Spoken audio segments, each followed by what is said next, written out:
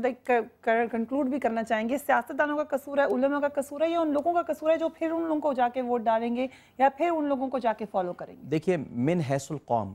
ہم سب کا قصور ہے، ہم کسی ایک کو فریحا یہاں پر مورد الزام نہیں ٹھہرا سکتے۔ عموماً ہمیشہ یہی ہوتا ہے کہ یا تو ہم سیاستدانوں کو برا کہتے ہیں یا اسٹیبلشمنٹ کو کہتے ہیں، یا سیاستدانوں کو آسان ہے کہنا، ان کو سب سے زیادہ برا کہتے ہیں، لیکن ہم سب ہیں قصوروار، ہم سب قصوروار ہیں۔ ہم پتہ ہے کیا کرتے ہیں؟ ہم آدھا سچ بیان کرتے ہیں، ہم سب اپنے اپنے مطلب کا سچ تو بیان کر دیتے ہیں، آپ بھی اپنے مطلب کا کرتے ہیں، میں بھی اپنے مطلب کا کرتا ہوں، جب بھی ہمیں موقع ملتا ہے ہم پورا سچ بیان کرنے سے کبھی کبھی گھبرا جاتے ہیں، کیونکہ آپ کو بھی پتہ ہے کچھ بہت ساری پیشہ ورانیاں، مجبوریاں بھی ہوتی ہیں، پھر کچھ خوف بھی ہوتا ہے، کچھ حقائق بھی ہوتے ہیں سامنے۔ ہم چونکہ سب سچ نہیں کہہ رہے ہیں، جس کی وجہ سے یہ سارے مسائل پہ جس دن ہم نے سب نے سچ کہنا شروع کر دیا، حقائق کا سامنا کرنا شروع کر دیا، اور آنکھوں میں آنکھیں ڈال کر دہشت گردوں سے، لٹیروں سے، بھتہ خوروں سے، غنڈوں سے ہم نے بات شروع کر دی، تو پھر یہ سارے مسائل حل ہو جائیں گے۔ کیونکہ پروگرام کا وقت ختم ہو رہا ہے، عامر صاحب آپ کوئی اپنا فیوریٹ شعر آج کے حوالے سے سنانا چاہیں گے، علامہ اقبال کے حوالے سے؟ دیکھیے، علامہ اقبال کا ساقی نامہ جو ہے وہ میرے خیال سے سب سے خوبصورت، اس کے اندر کچھ باتیں انہوں نے کہیں، اگر آپ کہیں تو میں پلیز۔ وہ جوئے کوہستاں اچکتی ہوئی، اٹکتی لچکتی سرکتی ہوئی، اچھلتی پسلتی سنبھلتی ہوئی، بڑے پیچ کھا کر نکلتی ہوئی، رکے جب تو دل چیر دیتی ہے یہ، پہاڑوں کے سل چیر دیتی ہے یہ، ذرا دیکھ اے ساقی لال افام، سناتی ہے یہ زندگی کا پیام، پلا دے مجھے وہ مئے پردہ سوز کہ آتی نہیں فصل گل روز روز، وہ میں جس سے روشن ضمیر حیات، وہ میں جس سے ہے مستی کائنات، وہ میں جس سے ہے سوز ساز ازل، وہ میں جس سے کھلتا ہے راز ازل، اٹھا ساقیا پردہ اس راز سے، لڑا دے ممولے کو شہباز سے، زمانے کے انداز بدلے گئے، نیا راگ ہے ساز بدلے گئے، ہوا اس طرح فاش راز فرنگ کہ حیرت میں ہے شیشہ باز فرنگ، پرانی سیاست گری خوار ہے، زمیں میر و سلطان سے بیزار ہے، گیا دور سرمایہ داری گیا، تماشا دکھا کر مداری گیا، تمدن تصوف شریعت کلام، بتانے عجم کے پجاری تمام، حقیقت خرافات میں کھو گئی، یہ امت روایات میں کھو گئی، لبھاتا ہے دل کو کلام خطیب مگر لذت شوق سے بے نصیب، بیاں اس کا منطق سے سلجھا ہوا، لغت کے بکھیڑوں میں الجھا ہوا، وہ صوفی کے تھا خدمت حق میں مرد، محبت میں یکتا حمیت میں فرد، عجم کے خیالات میں کھو گیا، یہ سالک مقامات میں کھو گیا۔ Thank you very much doctor Aamir Liaquat for joining us on the news beat. اگر ہم علامہ اقبال کے پیغام کو پڑھ لیں، جیسا کہ بار بار ہمیں کہا جاتا ہے، ہم شاید بچپن میں تھوڑا سا پڑھ کے بعد میں کتابوں کو بند کر کے رکھ دیتے ہیں تو ہمیں پاکستان کا مطلب سمجھ آ جائے گا، مگر نیوز بیٹ کے حوالے سے ہم آپ کو یہ کہنا چاہیں گے کہ کبھی بھی ڈیسپیئر میں مت جائیے، اچھے دنوں کی امید رکھیں، اور آپ نے کیا سمجھا آج کے پروگرام کے حوالے سے right to me on newsbeat@sama.tv، اور join me on my Facebook page which is newsbeat with Fareeha Idrees. اپنے گھر والوں کا خیال رکھیے گا، اور جاتے جاتے آپ کو بتاتے چلیں کہ پی ٹی آئی میں ایک اور نئی شمولیت ہوئی ہے جو کہ علامہ اقبال کے خاندان سے تعلق رکھتے ہیں۔ وحید اقبال صاحب نے پی ٹی آئی کو جوائن کر لیا، اور خبریں آ رہی ہیں کہ شاہ محمود قریشی بھی بہت جلد یہ اعلان کرنا چاہیں گے۔ اس کے بارے میں آئندہ آنے والے دنوں میں پروگرام کریں گے۔ Take care of yourself, اللہ حافظ۔